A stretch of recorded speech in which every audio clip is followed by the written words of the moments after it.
Malay niyo, mag-duet rin kami ni Kim. Oh, yeah! Dami pa! Bakit nga ba hindi? Po, sa lahat naman na dito, Kim Chu Global, maraming salamat. Mga Kim Baos, maraming salamat. Ka-Brilliance, thank you so much.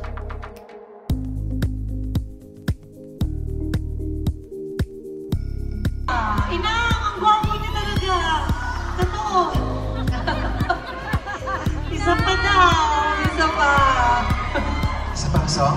Isa pa song. Impromptu yan, Paolo.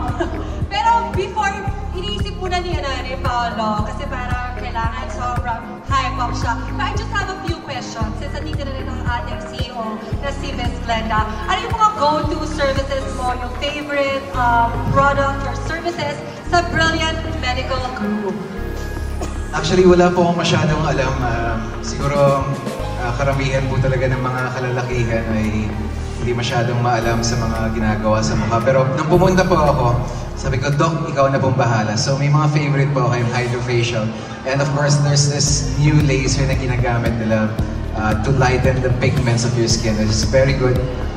Bilang prone rin ako sa acne. So, ayan, si Doc Ara po yung nag-aalaga sa akin sa Brilliant Medical. Yes. Actually, tinanong ko siya, sabi ko, sobrang kinis niya kasi talaga ngayon. So, salamat, Brilliant Medical. Profile yun na ginagawa ko din. Sometimes, syempre, hindi na tayo yung pabata. Yeah. Tumatanda din tayo. And thank you, Paolo, sa pagpapasaya. Parang ang saya din ng lola ko. Salamat. Fan din po ba? Kinilig din yung lola ko.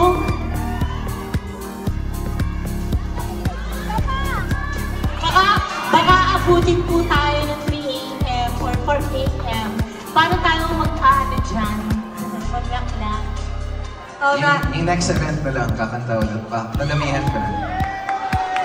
Sa next event, para lang kay Paolo Abilino. Malay niyo, mag-duet rin kami ni Kim. Oh,